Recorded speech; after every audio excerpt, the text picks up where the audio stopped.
Assalamualaikum warahmatullahi wabarakatuh. Nama saya Aula Rizky Fitriani dari Akuntansi A. Kali ini saya akan mengerjakan tugas ujian tengah semester praktikum audit untuk mempresentasikan modul 4, kas dan setara kas. Langsung saja. Untuk instruksinya, yang pertama mempelajari kuesioner pengendalian internal, yang kedua menyiapkan prosedur audit yang akan dilakukan untuk audit, yang ketiga memberikan penjelasan setiap prosedur audit secara baik dengan menggunakan data yang ada di buku 1 dan buku 2 praktikum audit, yang keempat memberikan penjelasan setiap prosedur audit dengan menggunakan indeks atau schedule yang tersedia di buku 2, yang kelima memberikan usulan jurnal koreksi atas temuan di masing-masing modul, dan yang keenam menjelaskan dampak usulan koreksi audit terhadap kertas kerja neraca dan laporan keuangan. Instruksi selanjutnya, pelajari ICQ yang telah dibuat oleh Rita. Yang kedua, buatlah prosedur audit yang diperlukan dalam pemeriksaan ini. Yang ketiga, buatlah kertas kerja pemeriksaan untuk pengujian ketaatan dan kewajaran saldo. Dan yang terakhir, lengkapilah kertas kerja neraca A2.1 dan A2.2 dan kertas kerja laba rugi A3.1 dan A3.2 yang terdapat pada modul 1 buku 2 untuk akun-akun terkait dengan pemeriksaan modul ini. Langsung saja saya akan menjelaskan tabel internal control questionnaire ACQ. Kita langsung aja ke yang A, kelemahan-kelemahan lain yang tidak tercantum pada pernyataan di atas. Dapat dilihat di poin 3, terdapat kelemahan yang terjadi dalam proses internal control di bagian penerimaan kas atau bank oleh PT Sugus. Dari hasil kuesioner diperoleh pernyataan bahwa penagihan piutang atau kolektor atau orang yang membuka sampul pengiriman uang atau khusus untuk perusahaan yang menerima pembayaran berupa cek melalui pos membuat suatu daftar cek dan uang tunai. Akibatnya, salinan cek bagian akuntansi tidak tersedia serta tidak bisa dicocokkan dengan kwitansi yang ada. Tindakan semacam ini akan menjadi kelemahan yang sangat berpotensi kecurangan-kecurangan yang bersifat material. Selanjutnya, pada poin nomor 4, terdapat kelemahan yang terjadi dalam proses internal kontrol di bagian penerimaan kas atau bank pada PT Sugus. Dari hasil kuesioner diperoleh pernyataan bahwa bila tidak digunakan kwitansi atau bon penjualan tunai, apakah perusahaan menggunakan cash register untuk mengadministrasikan penerimaan. Jika tidak digunakannya administrasi atau bon untuk penjualan, ini menjadi kelemahan karena akan menyebabkan kekeliruan pencatatan akibat menghilangkan bukti transaksi yang ada. Selanjutnya kita ke yang B, yaitu catatan lain. Yang pertama, diperlukan pembuatan daftar cek dan daftar uang yang diterima penagih piutang atau kolektor bertujuan untuk verifikasi penerimaan cek dan uang oleh bagian akuntansi serta menghindari adanya kecurangan. Kedua, diperlukan penggunaan cash register jika seandainya perusahaan tidak menggunakan kwitansi atau bon dan menggunakan administrasi penerimaan. Kesimpulan penerimaan, baik sedang atau buruk, maka dapat saya simpulkan atas penerimaan kas atau bank pada PT Sugus dikatakan baik. Selanjutnya revisi kesimpulan penilaian, lampirkan alasannya. Menurut dari hasil audit, PT Sugus atas penerimaan kas atau bank adalah baik. Hal ini dikarenakan ditemukan sedikit kelemahan atas aktivitas pengendalian internal pada penerimaan kas atau bank. Kelemahan yang perlu diperbaiki sudah saya sebutkan sebelumnya. Langsung saja kita ke pengeluaran cek. Kita ke kelemahan-kelemahan lain yang tidak tercantum pada pernyataan di atas. Yang pertama, batas jumlah dapat ditandatangani oleh satu orang yang tidak tercantum. Yang kedua, stempel disimpan oleh yang tanda tangan cek. Dapat dilihat pada poin 10. Apabila digunakan stempel, apakah disimpan oleh yang berhak menandatangani cek? Maka jawabannya tidak relevan. Dan selanjutnya ada rekening bank tidak langsung dikirim oleh bank kepada yang membuat rekonsiliasi bank. Dapat pada poin 15. Itu dibuat paling sedikit sebulan sekali oleh seorang pejabat terpisah dari pembagian uang kas termasuk penyetor uang kas ke bank dan ditelaah oleh pejabat yang senior. Itu kita centang. Selanjutnya, catatan lain. Yang pertama, diperlukan aturan yang menjelaskan bahwa pemberi cek diadakan berdasarkan nilai nominalnya. Misalnya, pengeluaran cek di bawah dari 1 juta cukup di-approve oleh pegawai sindikat manajer atau pegawai bagian keuangan saja. Tidak perlu langsung ke manajernya. Dan bila di atas 1 juta sampai 10 juta atau mungkin 20 juta, dapat perlu di-approve oleh pegawai controller. Dan yang ketiga, untuk biaya yang cukup besar, misal dari 20 juta ke atas, itu dapat perlu approve dari direktur utama atau bagian keuangan. Dan jika bagian direktur utama atau keuangan itu tidak ada, maka kita bisa ke bagian lain mungkin yang sama pentingnya pada manajer tersebut. Selanjutnya diperlukan prosedur dalam pembuatan rekonsiliasi bank secara tertulis. Prosedur rekonsiliasi bank sebagai salah satu bentuk pengendalian internal kas agar tidak terjadi tindakan kecurangan oleh anggota atau karyawan perusahaan sehingga kekayaan kas perusahaan tetap aman dan stabil. Selanjutnya, rekening koran sebaiknya dikirim ke orang yang membuat rekonsiliasi dengan catatan yang membuat rekonsiliasi berdiri dengan yang mempekerjakan buku bank. Selanjutnya, diperlukan aturan pembatasan untuk penggunaan saldo dari bank. Aturan seadanya, adanya saldo kas dan dalam valuta asing. Apakah saldo tersebut sudah dikonversi ke rupiah dengan kurs Bank Indonesia?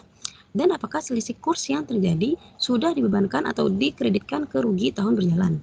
Selanjutnya, deposit internal otentif, cek dan bukti transfer. Perlu diperhatikan adanya kegagalan pencatatan yang dapat dilakukan pihak baik atau perusahaan.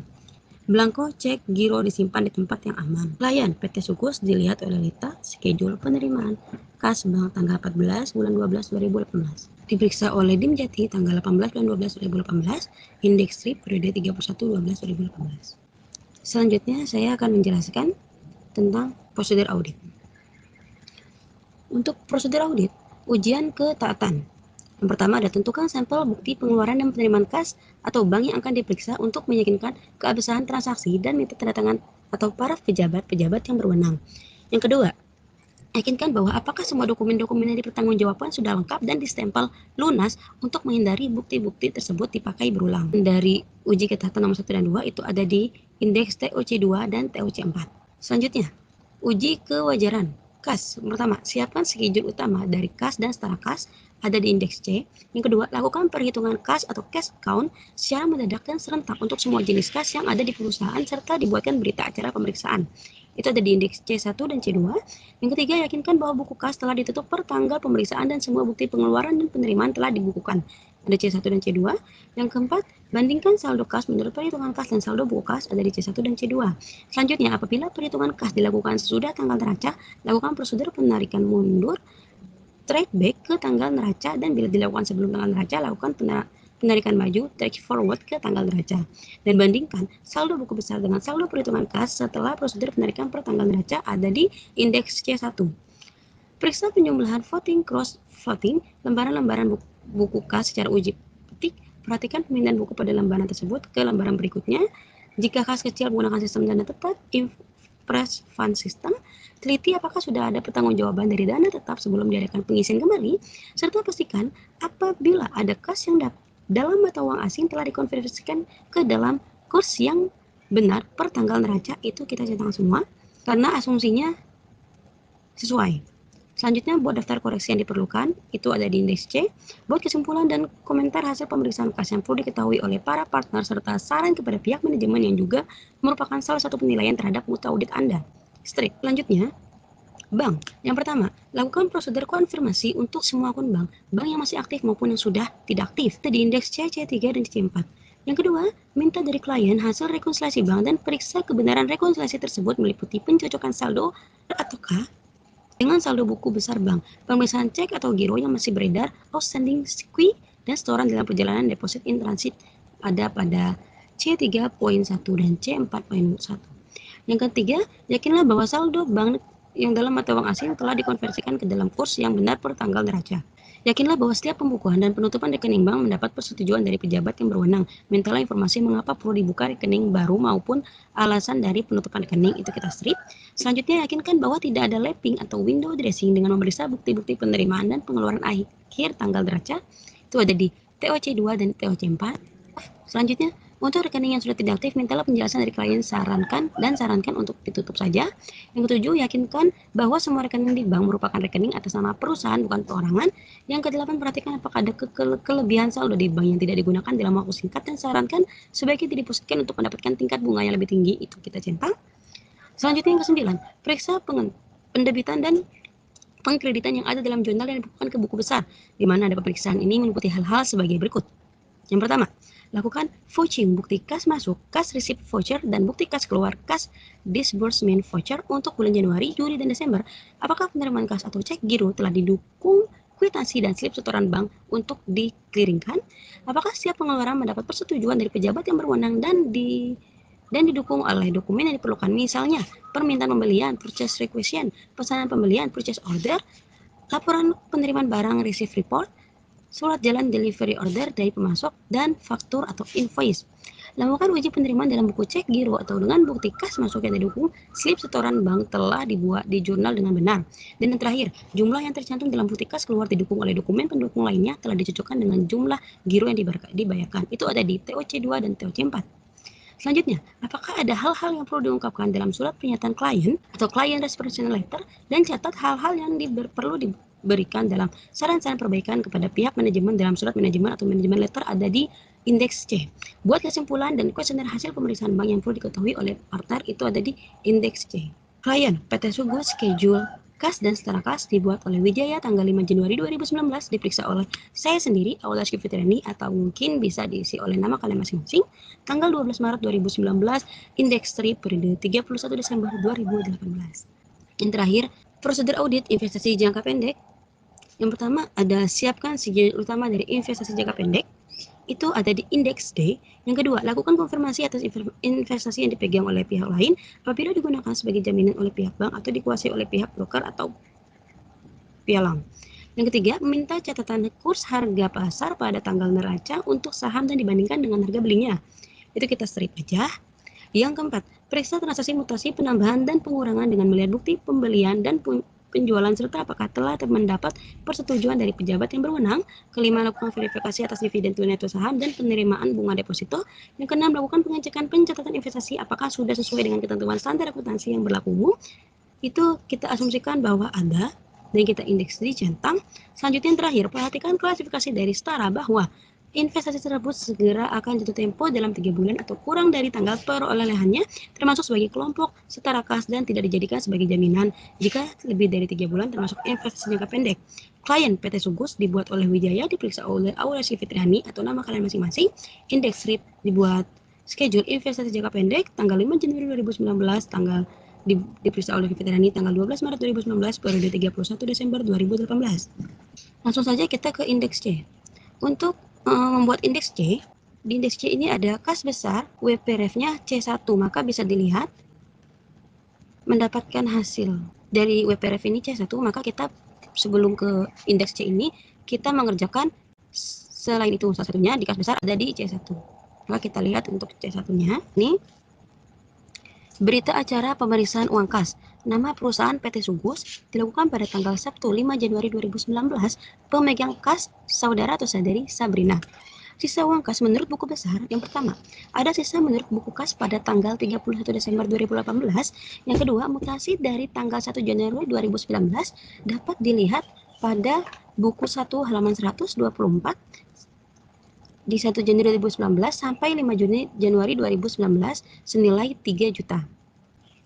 Dan jumlah debit 24 juta dan jumlah kredit 24 juta. Yang ketiga, sisa buku kas pada tanggal 5 Januari 2018 senilai 3 juta. Pemasukan yang belum dibukukan 0, pengeluaran yang belum dibukukan 0. Jumlah sisa uang kas menurut buku besar senilai 3 juta. Yang kedua, B, uang dalam kas. Yang pertama, ada uang tunai dan surat-surat berharga. Untuk uang tunai ada uang kertas dan uang logam, di mana masing-masing pada uang kertas ada 0 lembar 100.000, maka kita strip saja. Yang kedua ada 125 lembar senilai 50.000, jika dikalikan itu menjadi 6.250.000. Yang ketiga ada 170 lembar uang 20 ribuan, jika dikalikan maka 3.400.000. Yang keempat ada 101 lembar uang 10.000, maka dikalikan menjadi 1.010.000. Dan ada 65 lembar uang 5 ribuan, jika dikalkulasikan jadi 325.000. 0 lembar pada nilai 2 ribuan itu 0, maka uang kertas dijumlahkan menjadi 10.985.000. Selanjutnya pada uang logam ada 14 keping seribuan, hasilnya jadi 14.000, dan 2 keping 500 menjadi 1.000, total 15.000. Maka jumlah uang tunai ada 10.985 ditambah 15.000, totalnya 11 juta. Surat-surat berharga ada lain-lain atau bon-bon yang belum diperhitungkan, ternyata tidak ada, maka jumlah uang dalam kas 11 juta. Nah, dari sini selisih uang kas adalah 3 juta, 11 juta dikurangin jumlah uang dalam kas dikurangin sisa uang kas menurut buku besar yang 3 juta, maka hasilnya menjadi 8 juta selisihnya, yaitu kelebihan. Karena dari sisi selisih kelebihan ini ada penjelasan di buku 1 halaman 124 bahwa yang pertama, selisih 6 juta merupakan milik PT Pelita, di mana uang tersebut digabungkan oleh kasir. Yang kedua, selisih 2 juta merupakan uang tagihan dari PT Merdeka pada tanggal 7 Januari 2019 yang belum dicatat oleh kasir. Oleh sebab itu, 8 juta ini kita tahu perbedaannya di mana, maka bisa kita simpulkan bahwa uang 8 juta ini merupakan pemasukan yang belum dibukukan. Jadi bisa kita masukkan ke poin sisa uang kas menurut buku kas di nomor 4 senilai 8 juta. Jika sudah, maka jumlah sisa uang kas menurut buku kas sama-sama 11 juta dengan jumlah uang tunai dengan jumlah uang dalam kas. Jadi tidak ada selisih jika kita sudah menempatkan kelebihan 8 juta dari pemilik dua orang yang sudah saya sebutkan, itu kita masukkan ke pemasukan yang belum dibukukan. Selanjutnya yang C2. Sama saja dengan yang C pertama untuk cara perhitungannya, di mana ada nama perusahaan PT Sugus, dilakukan pada tanggal Sabtu 5 Januari 2019, pemegang kas atau dari Sabrina. Sisa uang kas menurut buku bekas. Yang pertama, sisa menurut buku kas pada tanggal 31 bulan Desember 2018. Yang kedua, mutasi itu senilai 2 juta. Yang kedua, mutasi dari tanggal 1 Januari sampai 5 Januari itu 0, jumlah debit 0, jumlah kredit 0, sisa buku kas pada tanggal 5 Januari 2019 ada 2 juta, 4 pemasukan yang belum dibukukan 0, pengeluaran yang belum dibukukan 0. Jumlah sisa uang kas menurut buku kas kecil senilai 2 juta. Uang dalam kas, uang tunai ada 100.000 0 lembar, ada 12 lembar 50 ribuan menjadi 600 ribu, 18 lembar 20 ribuan menjadi 360 ribu, 23 lembar jadi 10 ribuan jadi 230 ribu, 65 lembar dari 5 ribuan menjadi 325 ribu, dan 0 lembar pada 2 ribuan maka 0. Total ada 1.515.000. Selanjutnya ada uang logam, 13 keping seribuan di total maka menjadi 13.000, dan ada 4 keping 500 menjadi 2.000, maka total dari uang logam ada 15.000. Jumlah uang tunai 1.530. Surat-surat berharga, surat-surat berharga seperti materai senilai 120.000, lain-lain bon atau bon yang belum diperhitungkan senilai 150.000. Jika dijumlahkan ada 1.800.000. Selisih uang kas ada 200.000. Selanjutnya ke C3.1. Sub-supporting schedule Bank CAB. Saldo menurut rekening koran ditambah pada 28 Desember. Deposit in transit senilai 20 juta. Ada pada buku 1 halaman 128 nomor bukti BBM nomor 009 dan dikurang pada tanggal 26 Desember cek beredar PT Cakra di buku 1 halaman 128 senilai 11 juta. Maka jumlah pengurangan 11 juta, total saldo yang benar jadi 44.391 ditambah 20 juta dikurangin 11 juta, hasilnya 13.391.410 rupiah. Selanjutnya saldo menurut pembukuan nilai 5.849.910. 14 Desember KU masuk ke Telesari 10.600.000. Ini kita masukkan ke jurnal koreksi. Rekening koran masuk ke jurnal koreksi. Pada 28 Desember, pendapatan bunga 186.500, jumlah penambahan menjadi 10.756.500. Untuk yang dikurang, pada 3 Desember, kesalahan pencatatan pada PT Berkat senilai 990.000, ada pada buku 1 halaman 128, di buku bank dan rekening koran yang seharusnya 101.100. C0 pada tanggal 28 Desember senilai 2.200.000 dan pada biaya administrasi senilai 25.000, maka total yang dikurang menjadi 3.215. Jumlah pengurangan 3.215. Total saldo yang benar adalah 5.849.910 ditambah 10.756.500 dikurang 3.215.000, hasilnya adalah 13.391.410 rupiah. Klien PT Sugus skandal Bank CAB dibuat oleh Wijaya tanggal 5 Januari 2019, diperiksa oleh Aula Cifitriani atau nama kalian masing-masing pada tanggal 12 Maret 2019, indeks C3.1 periode 31 bulan 12 2018. Untuk jurnalnya atau catatan koreksi itu Bank CAB pada piutang usaha senilai 10.600.000, Lalu, koreksi setoran clearing yang belum dicatat perusahaan namun sudah dicatat oleh Bank CAB. Selanjutnya, Bank CAB pada pendapatan bunga senilai 156.500, koreksi perusahaan belum melakukan pencatatan atas pendapatan bunga.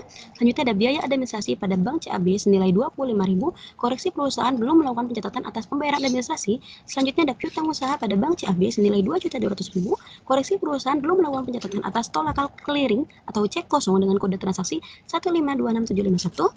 Selanjutnya ada utang usaha pada Bank CBA senilai 990.000, kesalahan pencatatan lebih catat atas pembayaran utang PT Berkat pada rekening koran. Selanjutnya kita ke C3.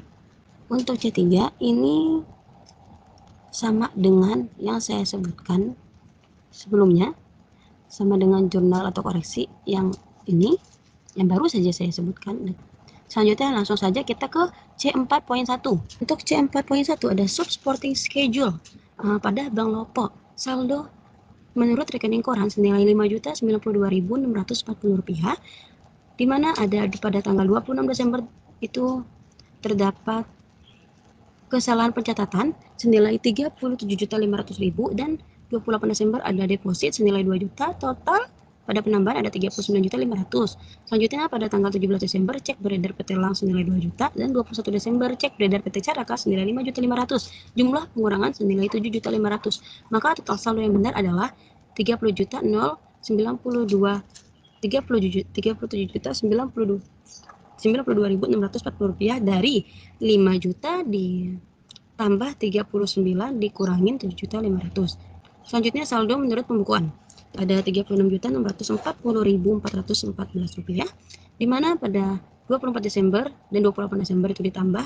ada setoran piutang usaha senilai Rp3.750.000 dan pendapatan bunga Rp75.226, totalnya menjadi Rp3.825.226. Selanjutnya dikurang pada tanggal 24 Desember biaya cek atau giro senilai Rp18.000, 27 Desember biaya administrasi senilai Rp5.000, 28 Desember cek kosong senilai Rp3.350.000, jumlah pengurangan Rp3.373.000. Total saldo yang benar menjadi dari Rp36.640.414 ditambah Rp3.825.226 dikurang Rp3.373.000, hasilnya Rp37.092.640. Klien PT Sugus schedule Bank CAB periksa oleh Aular Syifrani tanggal 12 Maret 2019.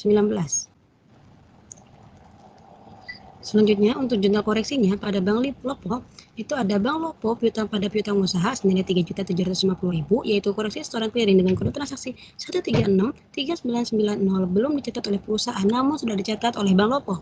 Selanjutnya Bank Lopo pada pendapatan bunga senilai Rp75.226, di mana terdapat koreksi perusahaan belum melakukan pencatatan atas pendapatan bunga. Selanjutnya biaya administrasi pada Bank Lopo senilai Rp23.000, yaitu koreksi perusahaan belum melakukan pencatatan atas pembayaran biaya cek atau administrasi bank. Dan yang terakhir ada piutang usaha pada Bank Lopo senilai Rp3.350.000, koreksi perusahaan belum melakukan pencatatan atas tolakan clearing atau cek kosong dengan kode transaksi 13134. Untuk poin C4 itu sama seperti yang saya sebutkan sebelumnya. Selanjutnya pada C3 itu ada konfirmasi Bank CAB. Yang terhormat KAP Krisanti dan rekan. Yang terhormat 1. Kami melaporkan bahwa pada tanggal 31 Desember 2018, catatan kami menunjukkan saldo kredit atau debit untuk jumlah Rp4.391.410 pada rekening koran dengan tingkat bunga 9%. Selanjutnya ada 1 miliar di deposit sebesar 5,5% dan USD dolar 30.000 deposit sebesar 1,4%. Yang kedua, ada nasabah kami berutang kepada kami untuk hal-hal berikut, yaitu kosong, yang liabilitas atau kewajiban kontingensi kosong. Selanjutnya 4 rekening lain dengan bank kami perincian terlampir kecuali yang telah disebut di atas, nasabah kami tidak mempunyai rekening lain. Selanjutnya CC4 sama seperti sebelumnya. Rekonfirmasi Bank Lopo yang terhormat KP Krisanti dan rekan. Yang terhormat, yang pertama ada kami melaporkan bahwa pada tanggal 31 Desember 2018 catatan kami menunjukkan saldo kredit atau debit untuk 1. Jumlah Rp5.092.640, rekening koran dengan tingkat bunga 5%. Selain itu, rekening lain dengan bank kami perincian terlampir kecuali yang telah disebut di atas, nasabah kami tidak mempunyai rekening lain. Selanjutnya yang D. Deposit berjangka senilai Rp1.401.450.000 itu ada di buku 1 halaman 123, di mana di buku 1 halaman 123 itu ada terdapat menjadi Rp1.450.000 Karena untuk per audit 31 Desember 2018 senilai 1.450.000.000 diperoleh dari sedeposit USD dolar senilai $30.000 dengan tarif 10%, maka 1 miliar itu ditambah USD $30.000 dengan tarif 10% senilai 15.000 menjadi 1.450.000.000. Selanjutnya, nomor 2, investasi pada saham itu ada 265 juta dan di debit 4.500.000 itu dari 102.000 dikali 10 juta ditambah 20 juta dikali 8.375 hasilnya menjadi 269.500.000. Total 1.719.500.000.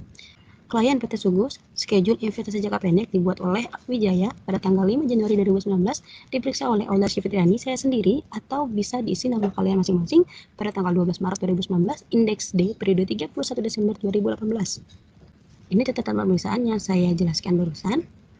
Di sini tidak terdapat jumlah koreksi, hanya saja terdapat pada investasi pada saham. Pada laba investasi saham yaitu senilai 4.500.000. Selanjutnya kita ke TOC2. Di TOC2 ini keterangan-keterangan yang ada nomor bukti bank bisa kita isi jumlahnya, lalu diasumsikan kelengkapan dokumen pendukung, kebenaran perhitungan matematis, otorisasi, kebenaran nomor akun, dan kebenaran posting itu sudah ditemukan atau sudah benar terdapat pada buku 1 halaman 68 sampai 76. Di situ dapat dilihat bahwa keterangan-keterangan tersebut dapat dibuktikan dan dipertanggungjawabkan oleh klien. PT Sugus, schedule uji transaksi penerimaan kas dibuat oleh Wijaya tanggal 5 Januari 2019, diperiksa oleh saya sendiri Aular Syifriani atau bisa diisi nama kalian masing-masing pada tanggal 12 Maret 2019, indeks TOC2 periode 31 Desember 2018. Selanjutnya pada TOC4 ini sama saja bahwa nomor bukti bank masuk bisa diisi sesuai yang ada terdapat pada buku 1 halaman 104 sampai 113 dengan keterangan transfer untuk pembayaran utang dan lain-lain dengan senilai jumlah yang ada, kelengkapan dokumen pendukung, kebenaran perhitungan matematis, otorisasi, kebenaran nomor akun, serta kebenaran posting. Kita asumsikan bahwa itu sudah diperiksa semua dan benar adanya begitu. Dapat dilihat pada buku 1 halaman 104 sampai 113. Klien PT Sugus, schedule uji transaksi pengeluaran bank dibuat oleh Wijaya pada tanggal 5 Januari 2019, diperiksa oleh Aular Syifriani tanggal 12 Maret 2019, indeks TOC4 periode 31 Desember 2018. Selanjutnya untuk A21, karena saya mempresentasikan tentang kas dan setara kas, maka hal yang perlu dimasukkan di sini khususnya adalah kas di poin nomor 6, kas dan setara kas WCC. Nah, di sini sebelum kita ke A poin 2.1, tadi kan saya bilang kita kerjakan indeks semuanya, baru bisa kita ke indeks C. Lalu, karena kita sudah menghitung, maka kita bisa ke indeks C. Di mana di indeks C itu terdapat diminta ada keterangan kas besar WPRF C1 per klien senilai 3 juta, DR-nya kosong, sini kosong, maka menjadi 3 juta. Kenapa kosong? Kenapa hanya 3 juta? Karena kita lihat di C1, sudah saya jelaskan tadinya ada selisih 8 juta. Karena 8 juta ini adanya uang yang terpisah dari PT Pelita dan PT Merdeka, karena di mana di PT Pelita uangnya digabung oleh kasir dan untuk PT Merdeka itu belum dicatat oleh kasir. Maka kita bisa kita masukkan di akun pemasukan yang belum dibungkus senilai 8 juta. Jadi bisa diasumsikan tidak ada selisihnya. Tapi bila kita tidak masukkan 8 juta di sini, maka selisihnya menjadi 8 juta. Tapi di sini saya sudah mengasumsikan untuk masuk ke uang kas, jadi tidak perlu ada 8 juta tersebut, maka kita isi saja yang senilai 3 juta. Selanjutnya untuk kas kecil ada di CPRF C2 senilai 2 juta, kredit 200.000, maka 2 juta dikurangin 200.000 senilai 1.800.000. Bisa kita lihat kembali tadi. Di sini ada selisih uang kas yaitu kekurangan senilai 200.000. Selanjutnya, pada Bank CAB WPRF C3 senilai 5 juta per klien 31 Desember 2018 senilai Rp5.849.910. Debitnya Rp10.756.500. Nomor jurnal koreksi ada 3 dan 4 dan 5, 6, 7 pada 3 juta dan di kredit ada 3.215.000 jadi senilai 13.391.410. Karena ada di C3 maka kita bisa lihat ke C3 di sini. Di C3 ini sama saja dengan yang tadi saya tidak menjelaskan T3 tapi saya menjelaskan di C3.1. Ya, tadi saya menjelaskan. Tapi sama aja di sini. Bentar.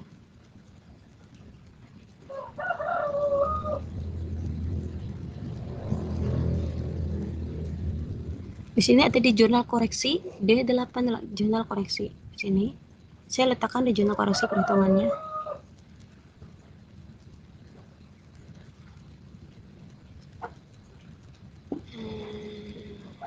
Ini ada di sini jumlah dari ini, maka hasilnya jumlah dari yang warna abu-abu, maka hasilnya menjadi 13.391.000.